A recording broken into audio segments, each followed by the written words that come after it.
কেইটামান কথা ৰাইজৰ আগত মুকলি কৰি দিয়াৰ কাৰণে কথাকে কোৱাৰ কাৰণে আহিলো যোৱা কিছুদিন ধৰি আমাৰ মৰমৰ জুবিনৰ ঘটনাটোৰ পাছত চাৰিপিনে বিৰাট ৰাইজ দুখত নিয়মান হৈছে আমাৰো কাৰণে আমাৰ বুকুৰ আপোন মূৰতি একেলগৰ ফিলচফাৰ ফ্ৰেণ্ড গাইড মানুহজনৰ ঢুকোৱাৰ পাছত আমি খুব নিয়মান অৱস্থাত আছো আৰু কিছুমান কথা ক'বলৈ ওলাই আহিছো কাৰণ ইমান বেছি ভুৱা কিছুমান কেম্পেইন হোৱাৰ কাৰণে আমি কথাখিনি ক'ব চেষ্টা কৰিছো সো দ্য ৰাইজ মই গুৱাহাটীলৈ যোৱাৰ কথা আছিল আজি কিন্তু ইমানেই বেছি মোলৈ মেছেজ আহিছে আহিলে মাৰিম কাটিম প্ৰায় কেবা হাজাৰ মেছেজ আহিছে যে গুৱাহাটীলৈ গ'লে কাটিম বুলি সেই প্ৰেক্ষাপটত যাব পৰা নাই সেই সময়ত খুব মন আছিলে গৰিমাৰ ওচৰত থিয় দিয়া মোৰ পৰিয়ালৰ নিচিনা মোৰ ভগ্নী গৰিমা বা দলটোৰ লগত এই ঘটনাটোৰ পিছত থিয় দিব পৰা নাই কিন্তু কিয় পৰা নাই ৰাইজ গম পাইছে কাৰণ আমাক থ্ৰেটনিং কৰা হৈছে কিন্তু আসলতে জুবিন গাৰ্গক মৃত্যুত আমি দুখী নেকি এই কথাখিনি খুব কিছুদিন ধৰি সোশ্যাল মিডিয়াত কিছুমান ব্যক্তিয়ে টিআৰপিৰ আশাত মামাকে দুখী সজাই কেংগেৰু কাউট পাতি যে নিজৰ ডিগ্ৰী দিলে কিন্তু আসলতে কথাটো কি জুবিন গাৰ্গক আমি কিয় মাতি আনিছিল শ্ৰদ্ধা ৰাইজ আমি যেটো নৰ্থ ইষ্ট ফেষ্টিভেল ডিল কৰো হেতু উত্তৰ পূবৰ বিভিন্ন সংস্কৃতি বা খাদ্য বা পৰ্যটনৰ প্ৰসাৰ কৰা হয় প্ৰথম 2013 চনত পাতোতে আমি জুবিন গাৰ্গৰ লগতে কথা পাতিছিল তেখেতেই আমাক ব্ৰেণ্ড এম্বাসেডৰ হিচাপে গাইড কৰিছে যে মই সংযুক্ত থাকিম অনুষ্ঠানটো আমি একেলগে কৰিম টিভিত বা বিভিন্ন মিডিয়াত তেওঁ বহুবাৰ কৈছে যে শ্যামকানুৰ সৈতে মিলি আমি নৰ্থ ইষ্ট ফেষ্টিভেল পাতো দিল্লীত বা বিশ্বৰ বিভিন্ন ঠাইত তেওঁ নিজে ইয়াত সংযুক্ত আছে বুলি বহু ভিডিঅ' আছে মই আপোনালোকক জনাম দেখুৱাম এই ব্যক্তিজন আমি যেতিয়া বাহিৰত অনুষ্ঠান যতে কৰো আমি তেখেতৰ পৰা আলোচনা কৰো আৰু যেহেতু আমাৰ ব্ৰাণ্ড এম্বাসেডৰ আৰু যেতিয়া আমি বিদেশত কৰিলো দুইবাৰ তেওঁ বেংককত গৈছিলে আৰু এইবাৰো যেতিয়া আমি সিংগাপুৰত কৰিবলৈ গলো তেখেতক আমি কলো যে সিংগাপুৰত কৰিব বিচাৰিছো সো আমি কলো এনেকৈ কৰিব আমাৰ গোটেই প্ৰগ্ৰামটো এনেকুৱা হ'ব তেখেতক কলো যে তুমি যাবা নেকি তেখেতে কলে যাম মই যাম মোৰ লগত মোৰ ভাতৃ সন্দীপনক লৈ যাম আৰু মেনেজাৰ সিদ্ধাৰ্থ যাব আৰু আমাৰ শেখৰ যাব সো এনেকৈ কলে কোৱাৰ পাছত আমি পিছত আৰু গৰাকী সংগীত শিল্পীও আহিলে সো কোৱাৰ পিছত আমি আয়োজন কৰা প্ৰক্ৰিয়া আৰম্ভ কৰিলো আৰু প্ৰথম কথা শ্ৰদ্ধা ৰাইজ জুবিন গাৰ্গক মতাটো পাপ নহয় উত্তৰ পূব আটাইতকৈ ডাঙৰ অনুষ্ঠান নৰ্থ ইষ্ট ইণ্ডিয়া ফেষ্টিভেলত উত্তৰ পূব আটাইতকৈ ডাঙৰ যিজন সংগীত শিল্পী তেখেতক নিমন্ত্ৰণ কৰাটো যিহেতু আমাৰ ব্ৰেণ্ড এম্বাসেডৰো হয় আমাৰ লগত সংযুক্ত হয় আৰু তেখেতক মতাটো পাপ কৰা নাছিলো এটো আমাৰ দায়িত্ব আছিলে তেখেতক নিমন্ত্ৰণ কৰাটো তেখেত কিয় 17 তাৰিখে আহিলে এটো প্ৰশ্ন হৈছে তাৰ আগতে সুস্থ দেহাৰে আহিছে বুলি বহুতে লিখিছে কিন্তু তাৰ দুদিনমান আগতে তেখেতে আমাৰ 7 ছেপ্টেম্বৰত মুম্বাইত খুব ধুনীয়া পাৰফৰমেন্স কৰিছে মুম্বাইত আৰু তেখেতে 1 তাৰিখে নে 3 তাৰিখে দিল্লীত তেখেতে পূজাত এটা অনুষ্ঠান কৰাৰ কথা আছিল সম্পূৰ্ণ কনসাৰ্ট বা মিউজিক্যাল প্ৰগ্ৰাম কৰাৰ কথা আছিল কেৱটা প্ৰগ্ৰাম তেওঁ লাইন হৈছে তেখেতে প্ৰগ্ৰাম কৰি আছিল সো কটিকে সুস্থ দেহাৰে আমি অনাটো আমাক এটা অতি ভুল দোষাৰোপ কৰা হৈছে তৃতীয় কথাটো হৈছে তেখেতে 17 তাৰিখে এই কাৰণে আহিলে সিখন ডাইৰেক্ট ফ্লাইট আহিলে কাৰণ কলিকতা হৈ আহিলে বহুত দীঘলীয়া হয় 19 তাৰিখে আমাৰ অনুষ্ঠান আৰম্ভ হয় সো সেইকাৰণে 17 তাৰিখে গ্ৰুপ ফ্লাইটত তেওঁ আহিছিলে লগতে দলটো আহিছিলে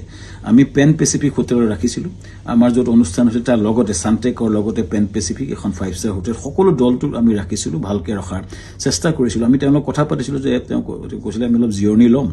আৰু 20 তাৰিখে 19 তাৰিখে তেওঁ আৰম্ভণি অনুষ্ঠানত তেওঁ থাকিব আৰু 20 তাৰিখে তেওঁ দুটামান গান গাব ভূপেন হাজৰিকাৰ এটা ট্ৰিবিউট দিব এইটো আলোচনা আমাৰ হৈছিল পিছৰ 18 তাৰিখে দিনাখন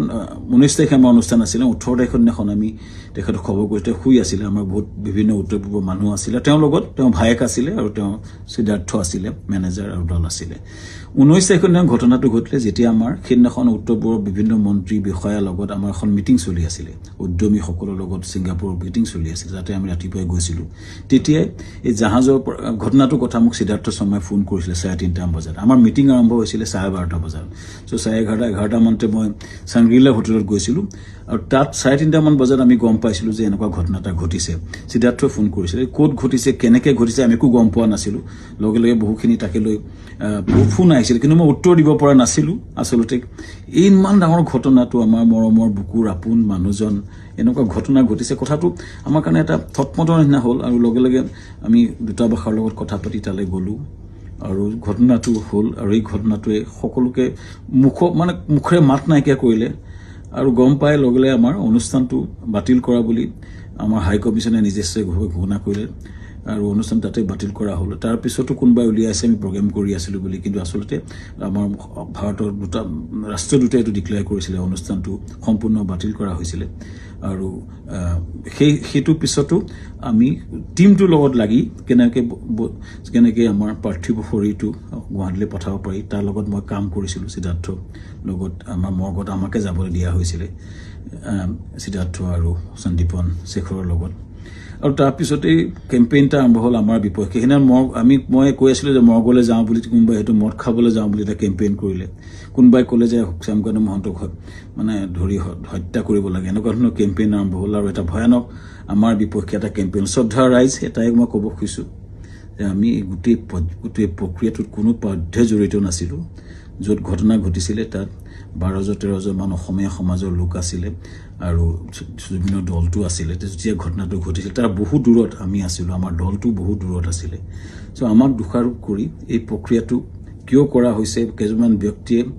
ইচ্ছা কৰি এটা ডাঙৰ কেম্পেইন কৰি পেলাই আমাক বদনাম কৰাৰ বা হত্যা কৰাৰ প্ৰক্ৰিয়া যিটো কৰিছে শ্ৰদ্ধেয় ৰাইজ তাৰ এটা ন্যায় বিচাৰিছোঁ এতিয়া SIT হৈছে আমি খুব আদৰণি জনাম যি প্ৰশ্ন হয় উত্তৰ দিব বিচাৰিছোঁ কাৰণ আমাৰ ফালৰ পৰা আমি ক'বলগীয়া কথাখিনি আমি কম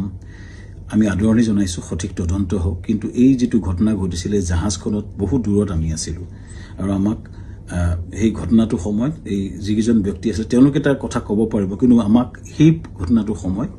আমাক সম্পৰ্কে কোৱা আমাৰ একচুৱেলি আমি নাজানিছিলোঁ কিন্তু এটা কথা হয় এই যিটো ঘটনা হ'ল এই ঘটনাটো আমাক সম্পূৰ্ণৰূপে বিধ্বস্ত কৰিছে আমাৰ জুবিন গাৰ্গ আমাৰ কাৰণে আছিলে সাহস জুবিন গাৰ্গ আমাৰ আছিলে ব্ৰেণ্ড এম্বাছাডৰ জুবিন গাৰ্গ আমাৰ অনুষ্ঠানটোৰ মূল হৃদপিণ্ড আছিলে হৃদপিণ্ডজন যোৱাৰ পাছত আমাৰ যি অৱস্থা হৈছে গোটেই দলটোৰ আমাৰ গোটেই বিধ্বস্ত অৱস্থা আমাৰ সকলোৰে আৰু ইয়াৰ পাছত যিটো আক্ৰমণ হৈছে আমাৰ পৰিয়ালৰ ওপৰতো আক্ৰমণ হৈছে ফেক ভিডিঅ' ওলাইছে ফেক ফোন কল ভাইৰেল হৈছে ইমান জুবিন গাৰ্গে এই অনুষ্ঠানটো নিজৰ বুলি আগুৱাই লৈ গৈছিলে তেওঁ অনুষ্ঠানটোৰ গুৰুত্বটো বুজি পেলাই নিজকে আগুৱাই লৈছিলে আৰু সেইজন ব্যক্তিৰ স্মৃতিত আমি বহু কৰিবলগীয়া আছে কিবা যদি জীৱনত কৰিব বিচাৰোঁ জুবিনৰ স্মৃতিত নিশ্চিতভাৱে কৰিব বিচাৰিম কিন্তু এই যিটো অন্যায় হৈছে যিটো মিছা অপবাদ দিছে ন্যায় হওক চৰকাৰক বিচাৰিছোঁ ন্যায় হওক আৰু আমিও ন্যায়ালয়ত যাব লাগিব আমাক দেশত আইন বুলি এটা বস্তু আছে যে মিছা অপবাদত আমাক যিটো কৰা হৈছে বা নিজৰ ঘৰলৈ যাব নোৱাৰা অৱস্থা হৈছে আমি নিশ্চিতভাৱে কিছুমান মানুহ উচতনি দি যিটো কৰিছে আমি ন্যায়ালয়ক নিশ্চিতভাৱে ক'ব লাগিব যে আমাক ন্যায় দিয়ক সুৰক্ষা দিয়ক আৰু ৰাইজৰ পৰা ন্যায় বিচাৰিছোঁ চৰকাৰৰ পৰা ন্যায় বিচাৰিছোঁ আৰু জুবিনৰ